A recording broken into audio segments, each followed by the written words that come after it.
Est-ce que vous avez pour habitude de prendre de bonnes résolutions pour la nouvelle année? Oui, tous les ans. Très bien. Et est-ce que ça marche?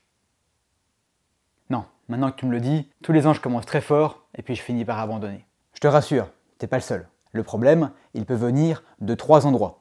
Une résolution, elle peut être mal choisie, elle peut être mal formulée et enfin elle peut être mal appliquée. On va voir tout ça aujourd'hui et même un petit peu plus. J'ai un bonus pour vous à la fin. Bonjour, je m'appelle Jean et je pense que dans la vie, tout n'est qu'une question de caractère.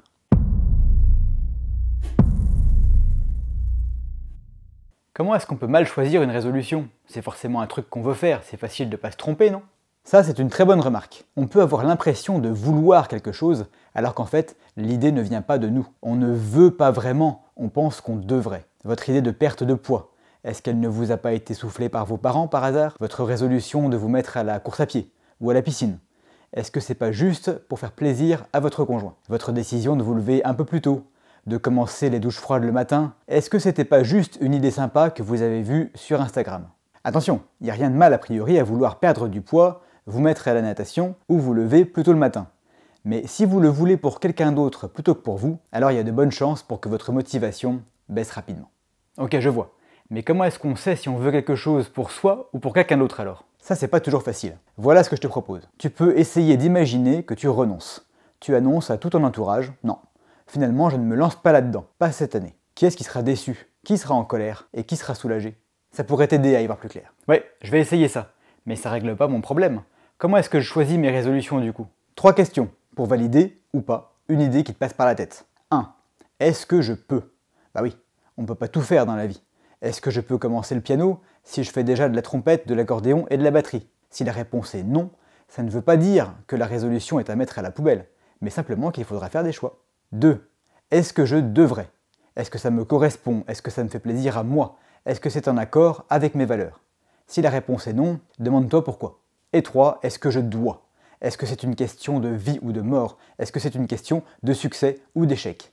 Si la réponse est non, ça vaudrait peut-être le coup de creuser encore pour trouver quelque chose de plus important à faire cette année. On ne peut pas avoir 60 résolutions, juste une ou deux si on veut s'y tenir. Alors, autant qu'elles comptent vraiment. Ça me fait penser à une résolution que j'avais prise il y a 2 ans. Je m'étais dit, tu devrais te mettre à la méditation. Tout le monde dit que c'est super. Bon, c'était pas pour moi à l'époque, hein. Mais maintenant, je comprends mieux pourquoi j'ai abandonné aussi vite.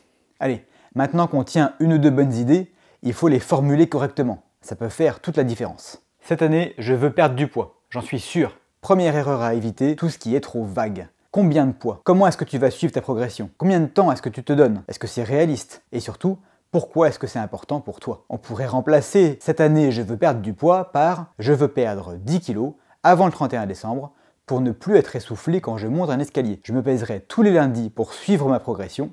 Ça fait moins d'1 kilo à perdre par mois, c'est tout à fait atteignable. Petit bonus, c'est encore mieux si vous évitez les tournures négatives. Je veux perdre, je veux plus être essoufflé. On peut remplacer par quelque chose de plus positif. Je veux peser 62 kilos pour monter les escaliers facilement. Voilà, parfait. Je prends ça comme résolution. Attends, on n'a pas fini. On a plus de chances de tenir bon si les bénéfices ne sont pas que pour nous. Essaye de trouver en quoi ton nouveau comportement profitera à ton entourage. Et bah, en plus de monter les escaliers, je pourrais jouer plus longtemps au foot avec mes enfants. Parfait. Et pour en finir avec la formulation de votre résolution, mettez toutes les chances de votre côté. Voici quelques astuces. À chaque fois que vous ferez quelque chose sur la liste que je vais vous donner, vous augmenterez significativement vos chances de succès. 1. Avoir un objectif bien formulé, comme on vient de le voir. 2. Écrire son objectif, plutôt que de le garder dans sa tête. 3. Avoir un plan clair qui va nous mener à la réussite. 4. Avoir un plan écrit. Et 5. Partager son objectif avec les autres. Je m'attarde 2 secondes là-dessus. Ça s'appelle la pression sociale. Pour faire court, tu te mens à toi-même beaucoup plus facilement qu'aux autres. Donc je te conseille d'utiliser ce levier. En annonçant à tout le monde que tu pèseras 10 kilos de moins dans un an, et en demandant aux autres de t'aider à tenir cet objectif, tes chances de succès augmentent considérablement. Et juste parce que tu n'aimes pas avoir honte. Oui, c'est bien tout ça, mais est-ce que ça fait vraiment une différence? J'ai pas l'impression que ce soit très efficace. C'est simple, c'est vrai. Mais est-ce que simple veut dire inefficace? Est-ce que tu as déjà essayé au moins? Non, c'est vrai. Arrêtons de chercher la complexité partout. Pourquoi ce qui est simple ne fonctionnerait pas? En même temps, je te comprends. Les choses les plus simples à faire sont aussi les plus simples à ne pas faire. Gardons ça en tête et faisons ce qui est simple. C'est pas compliqué, puisque c'est simple. Eh ben, ça en fait des choses à retenir. Ouais, c'est vrai qu'on en a déjà vu pas mal. Et accroche-toi, parce qu'on n'a pas fini. Je suis désolé les amis, la vidéo d'aujourd'hui sera plus longue que prévu, mais rassurez-vous, avec ce que je vous ai mis à la fin, vous ne le regretterez pas. Troisième et dernier obstacle, une résolution mal appliquée, mal mise en œuvre et qui finit aux oubliettes avant la mi-février. Jusqu'à maintenant, on a tout vu, sauf le comment. C'est important ça. Comment est-ce que tu vas bien pouvoir atteindre ton objectif? Je sais pas, je verrai au fur et à mesure. Tu peux, mais ça serait dommage d'avoir fait tout ce travail pour échouer faute de plan, non? Ah oui, un plan. J'aurais dû m'en douter. Bon, je t'écoute. Est-ce que ta résolution pour cette année te paraît facile? Non, ça sera difficile. C'est pour ça que j'en ai fait une résolution. Exactement. On choisit tous des objectifs ambitieux, des choses qu'on ne fait pas habituellement. Mais il y a un problème. Ah bon? Oui. Qu'est-ce qui fera que cette fois-ci, tu vas réussir? Ah, cette fois, je connais la réponse. C'est mon plan. Oui, et pour deux raisons. D'abord, ça te force à vraiment réfléchir au problème. On va en reparler. Mais ça a un autre avantage énorme. Ça découpe ce gros objectif très impressionnant en tout petits morceaux que notre cerveau arrive mieux à appréhender. Si tu te dis tous les jours « Allez, je perds 10 kilos », ton cerveau, il sait pas faire. Si tu le découpes en 12, ça fait moins d'1 kilo par mois. C'est déjà mieux. Mais c'est toujours trop. Perdre 1 kilo n'est pas une action interprétable par le cerveau. Donc, on continue à découper. Chaque semaine, ça fait à peine 250 grammes. Et maintenant, on traduit pour le cerveau en actions concrètes. Ça pourrait être, par exemple, se préparer 3 repas le dimanche qu'on pourrait amener au travail plutôt que d'aller manger des frites à la cantine. Tous les lundis, je décide les jours de la semaine prochaine où je mangerai ce que j'ai apporté. Mardi, le mercredi et le jeudi, je pense à un menu, un seul, pour mes prochains repas. Le vendredi, je fais la liste. Samedi, les courses. Et dimanche, je fais la cuisine. Et voilà. Une liste d'actions concrètes, presque insignifiante. En tout cas, beaucoup moins impressionnante que « vas-y, perds 10 kilos là maintenant ». Bon, maintenant c'est fini.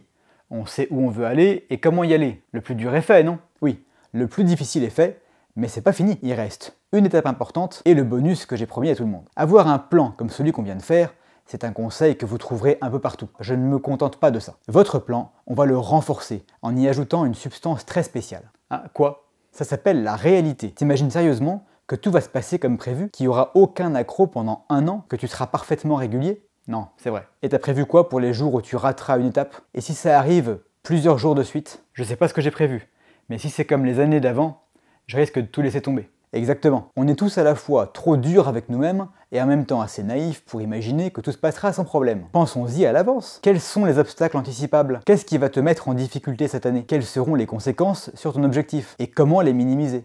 Un golfeur professionnel, il sait avant de commencer une compétition qu'il va rater des coups. Il sait à l'avance combien de coups il va manquer en moyenne. Du coup, quand il envoie une balle dans l'eau, est-ce qu'il se dit « Ah, c'est fini, j'abandonne ». Non. Il dit simplement « Tiens, un coup raté, c'est normal, je vais encore en rater au moins 5 avant la fin de la partie ». Allez, je résume ce qu'on vient de voir. L'objectif qu'on se fixe pour la nouvelle année, il est trop gros pour que notre cerveau puisse le digérer. On doit le découper en tout petits morceaux et ensuite l'oublier complètement et se concentrer sur les petits morceaux. Prévoyez aussi les échecs, préparez des parades et sachez que c'est normal de ne pas tout faire parfaitement. C'est pas parce que vous avez eu une mauvaise semaine que tout doit partir à la poubelle. Et maintenant, le bonus. On pourrait y passer 1 heure, donc je le laisserai à l'état de question pour vous. Certaines personnes sont très orientées objectif. Sans un objectif devant le nez, elles se démotivent rapidement. Un peu comme si tu disais, après avoir perdu 10 kilos, « Bon bah, mission accomplie, maintenant je peux remanger comme avant ». Est-ce que c'est ce que tu veux? Ne jamais être satisfait? Soit tu as un objectif à atteindre et du coup t'es pas content parce qu'il te reste du chemin, soit tu viens de l'atteindre et tu sais plus quoi faire. Jim Rohn nous dit la chose suivante. L'utilité principale des buts que nous nous fixons est de nous inciter à devenir la personne qui les atteint. C'est notre croissance qui est importante, pas un simple objectif atteint ou pas. Alors pour cette année, vous choisissez quoi? Une simple résolution à atteindre et on n'en parle plus? Ou vous faites le vœu de devenir chaque année meilleur que l'année passée? Comme d'habitude, il n'y a pas de bonne ou de mauvaise réponse. C'est une question de caractère. Vous avez aimé cette vidéo? Et si vous receviez une nouvelle idée comme ça tous les jours? Et gratuitement en plus. Ce serait génial. On peut dire que vous tombez bien. En cliquant sur le lien juste en dessous de la vidéo et en commentaire épinglé, vous pourrez vous inscrire en quelques secondes à mon contenu exclusif, celui qui n'est pas sur YouTube. Une idée par jour, tous les jours, gratuitement. Et si en plus vous prenez la peine d'appliquer quelques-unes de ces idées, alors petit à petit, votre vie va devenir plus simple et beaucoup plus agréable. Je vous dis à très bientôt.